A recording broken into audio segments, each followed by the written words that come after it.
STD भी Sandeep Joshi, bleach post Amritpur district Farrukhabad UP. नमस्कार दोस्तों, मैं हूं आपका दोस्त संदीप जोशी और स्वागत है आपका हमारे यूट्यूब चैनल एसटीडी भी संदीप जोशी पर। आज मैं आपको एबल टू का दूसरा पार्ट लेकर आया हूं।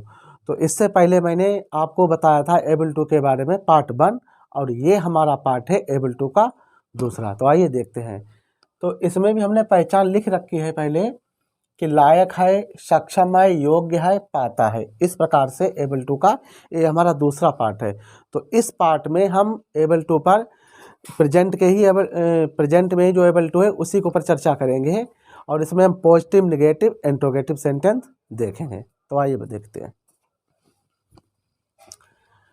तो नंबर 1 हम लेते हैं, जैसे मोहन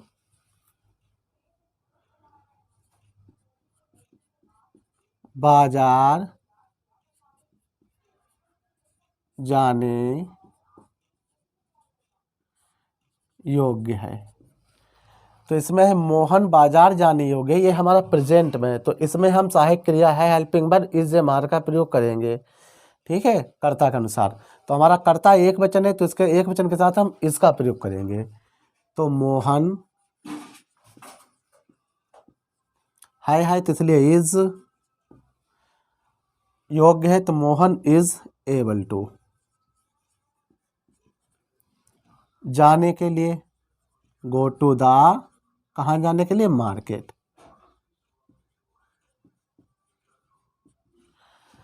तो मोहन बाजार जाने योग्य है, Mohan is able to go to the market. इस प्रकार से दूसरा हम लेते हैं,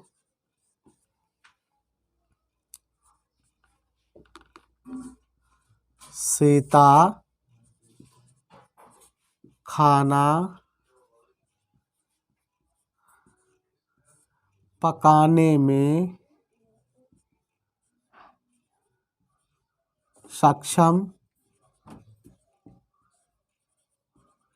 नहीं है। ये हमारा नेगेटिव सेंटेंस है। सीता खाना पकाने में सक्षम नहीं है। तो सीता है एक वचन तो हम सीता लेंगे, सीता इज नॉट। उसके बाद एबल टू,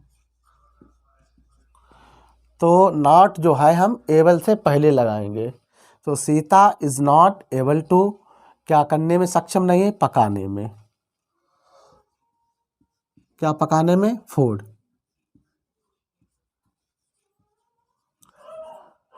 तो हमारा सेंटेंस हो गया, सीता खाना पकाने में सक्षम नहीं है तो Sita is not able to cook the food. अगला सेंटेंस हम लेते हैं, हम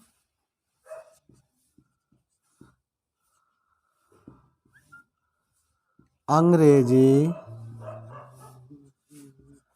पढ़ने में सक्षम नहीं है।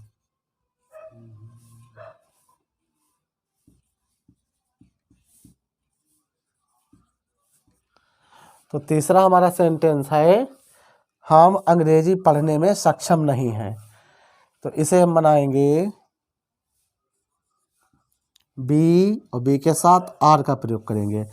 तो बी आर, उसके बाद नॉट, फिर एबल टू।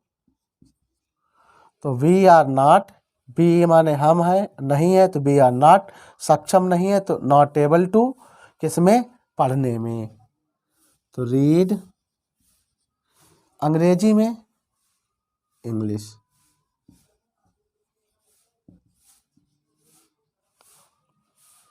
तो हम अंग्रेजी पढ़ने में सक्षम नहीं है तो we are not able to read. Sentence हमारा है नंबर 1, क्या वे, क्या वे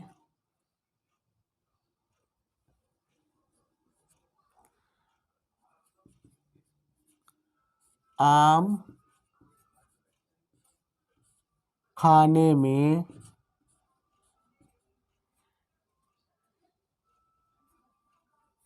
योग्य है।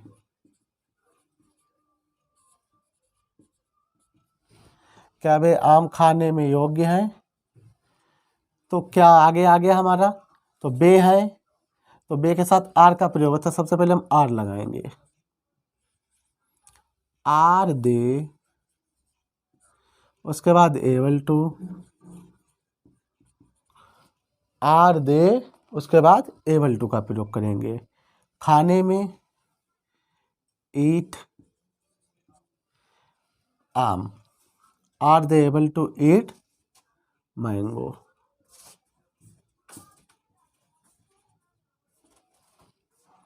आम है तो बहुवचन कर सकते हैं, तो ये सभी लगा दी, मैंगोज। अगला बनाएंगे हम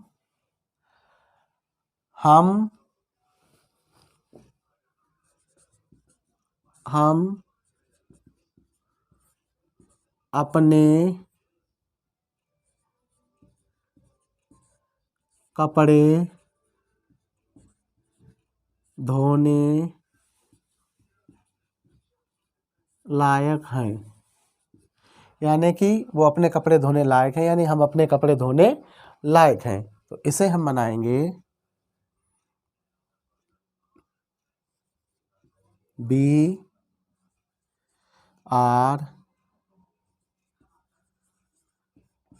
आर एबल टू, और धोने लायक हैं तो बास, किसके कपड़े? अपने कपड़े। तो बी के साथ अपना के लिए आवर क्लोज, और इसी को हम इंट्रोगेटिव अगर बनाएं तो इसमें हम क्या लगा देंगे? तो इसी प्रकार से दूसरा हम बनाते हैं, क्या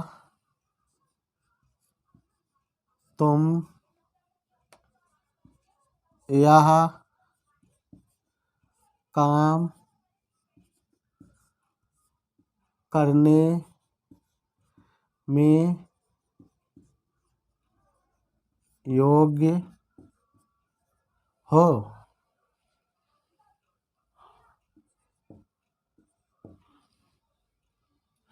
क्या तुम यह काम करने में योग्य हो?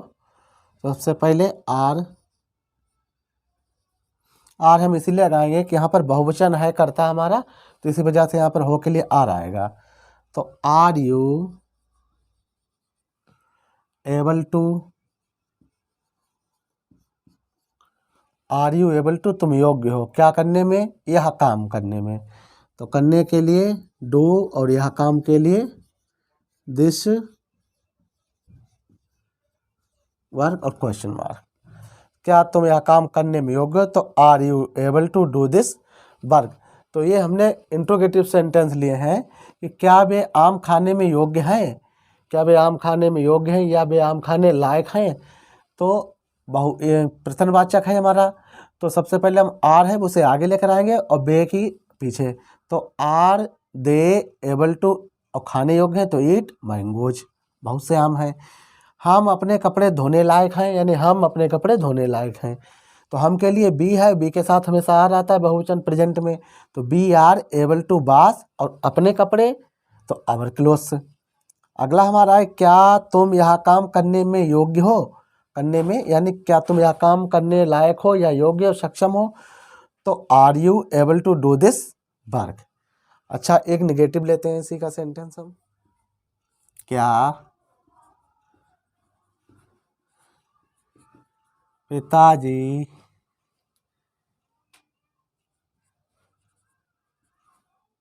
टहल नहीं पाते हैं?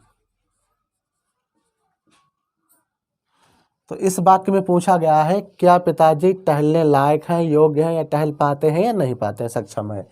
तो क्या पिताजी, तो पिताजी एक वचन है इसलिए हम इसका प्रयोग करेंगे। तो इज फादर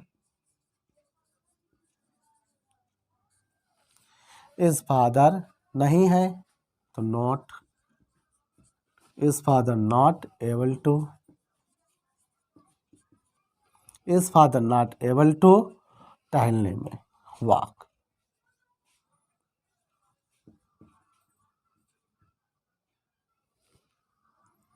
इसी प्रकार से अगला हम सेंटेंस लेते हैं, क्या माताजी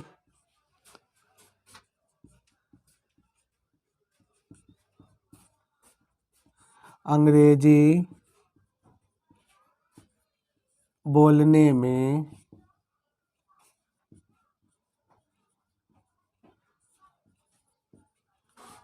सक्षम हैं। तो अगला हम लेते हैं, क्या माताजी अंग्रेजी बोलने में सक्षम है। तो माताजी एक वचन है, इसलिए हम पहले इसका प्रयोग करेंगे। तो इज मदर सक्षम है, तो एबल टू बोलने में स्पीक। तो is mother able to speak क्या बोलने में? अंग्रेजी, स्पीक इंग्लिश। और इसी को अगर हम नेगेटिव बना दें, क्या माताजी अंग्रेजी बोलने में सक्षम नहीं है, तो नेगेटिव इस प्रकार से बनेगा हमारा,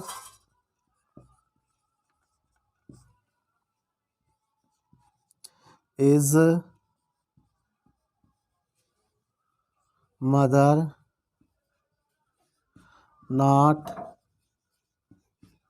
एबल टू स्पीक इंग्लिश। इस प्रकार से। तो is mother able to speak English, इसका मतलब यह हुआ कि माताजी अंग्रेजी बोलने में सक्षम है। और is mother not able to speak English, इसका मतलब यह हुआ कि माताजी अंग्रेजी बोलने में सक्षम नहीं है। ठीक है, एक सेंटेंस और हम लेते हैं, क्या हम यह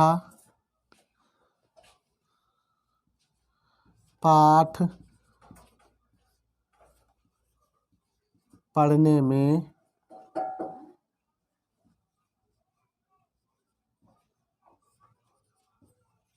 सक्षम नहीं है।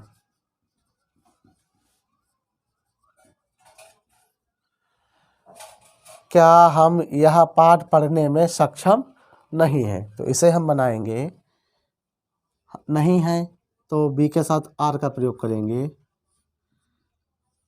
आर वी नहीं है तो नॉट लगाएंगे, are we not,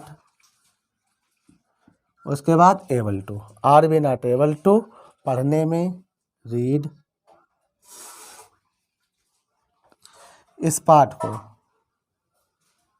this lesson.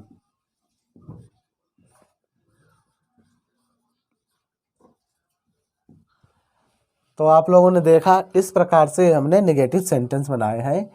क्या पिताजी टहल नहीं पाते हैं, तो is father not able to walk, यानी टहल पाते हैं, सक्षम है या योग्य हैं। दूसरा हमारा है, क्या माताजी अंग्रेजी बोलने में सक्षम है, क्या माताजी अंग्रेजी बोलने में सक्षम है या अंग्रेजी बोलने लायक हैं या योग्य हैं अंग्रेजी बोलने में। तो इसके लिए is mother able to speak English, या नेगेटिव जब अगर इसे बनाएंगे तो is mother not able to speak English. अच्छा, क्या हम यह पाठ पढ़ने में सक्षम नहीं है, तो are we not able to read this lesson. तो इस प्रकार से ये हमारे पॉजिटिव और नेगेटिव इंट्रोगेटिव सेंटेंस हमने आपको बनाने बताए हैं। अच्छा, अब हम कुछ आपको सेंटेंस बोल के बताते हैं, तो नीचे हमारे लिख कर आते होंगे, जैसे कि आप या किताब पढ़ने योग्य हो, आप या किताब पढ़ने योग्य हो, या आप या किताब पढ़ने में सक्षम हो, तो you are able to read this book.